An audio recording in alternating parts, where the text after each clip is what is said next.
Good morning, everyone, from the Inman Museum in Inman, Kansas. John Ensz here with another video of an exhibit at the museum. Today I want to talk about the one-room schoolhouse that Ralph Vogel built here in the town square. Used a bunch of different materials, some from old schools, some from old houses. All of it is old original lumber from the late 1800s.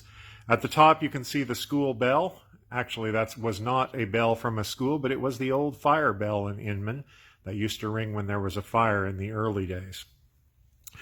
Ralph wanted to recreate the old prairie schoolhouse that educated generations of children from about the 1880s till the 1950s. The first one-room schools were built about 1881 and from there on. These schools were incredibly important to the community, of course. It was the only way children were educated, where they learned to read and write. Outside you can see the pump with the tin can, as well as the flag here beside the door.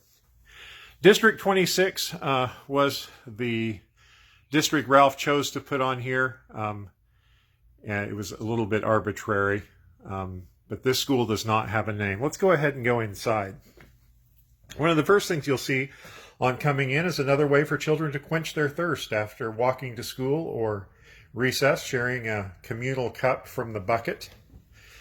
And of course, there's a place for lunch boxes and to hang your coat as you come inside. Up here on the wall is the rope to pull the bell for the teacher to summon the children inside. The bell does work. Let's go ahead and go into the classroom.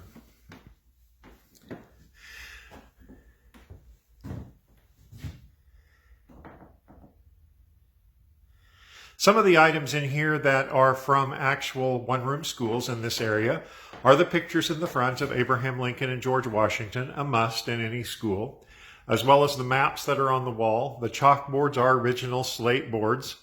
In the corner you see a cabinet that comes from the Clark School. Over here on the wall are different pictures of schools in the area, as well as mementos. One that I'd particularly like to point out is this diploma here, an 8th grade diploma. Actually, finishing school in the 1880s and 90s was a big deal, and to get all the way through the 8th grade. And so the 8th grade diploma was much more of a big deal than it is today, and you can see that in how elaborate those diplomas were. Down below in the case are different items that come from schools, including a Big Chief tablet, which many people have heard of, as well as a Son of Big Chief tablet, two different types of tablets. There are some very old photos here of some of the early schools in the Inman area, and just different schools represented. On the desks are books with pictures and information about the one-room schools around Inman. The back is the stove, which kept the school warm during the winter time. And turning towards the front, you see what is called the stage. Most schools have the teacher on a stage that was raised a little higher than the students. Students were not allowed onto this stage without explicit permission of the teacher. And most schools had a bench in the front. This one has a bunch of different books just for people to look through, old school books and so forth. But this is where students would sit and do their recitations for the teacher to show what they had learned.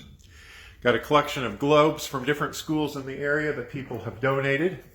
My favorite globe is over here in the corner. This particular one is hanging on a pulley and weight system. And when the teacher was wanting to teach something to the students, she could reach over here and pull it down to the student's level. When she was done, it was simply pushed up and the weight carried it down. The weight over here is, as you can see, painted. One side is black, one side was white or gray. That weight is to represent the moon, to show the seasons of the moon. So we turn towards the back of the room. There is over here on the wall a code of conduct for teachers, and that's literally what it was. It was not so much a job description as the different things they were allowed to do and not allowed to do. They could not be married, for starters. Then over here in this corner of the room is something I'd also like to point out. This actually was given to the Inman schools, the Inman Grade School, by the McPherson Lions Club. And it's a moral code for school children. Starts out, in God we trust. If I want to be a happy, useful citizen, I must have. And it goes through a lot of details: courage and hope, wisdom, industry, good habits, knowledge and usefulness, truth and honesty, healthfulness, cleanliness, helpfulness and unselfishness, charity, humility, reverence, faith, and responsibility. Interesting that actually hung in schoolrooms back in the old days. And in each one of those categories, it goes into even more detail. If you're from the Inman area or you grew up here, it's possible that the school you went to, is represented in here by something. If nothing else, in a lot of these books are old photographs of the different students and classes of the schools. In the 1950s, the one-room schools closed down, and McPherson County built schools such as Plainview is one of them. There's several others. They're still standing, and some of them are even still being used as private schools today. But they built those schools, and these one-room schools were shut down. There are some books that show different class pictures from the schools that replaced these one-room schools as well. And then in the 1970s, the school system was consolidated, and the schools were moved into the town of Inman. But anyway, I hope you enjoyed this little tour of the one-room schoolhouse at the Inman Museum. We'd love to have you come visit and see it in person. Stay safe and have a great weekend.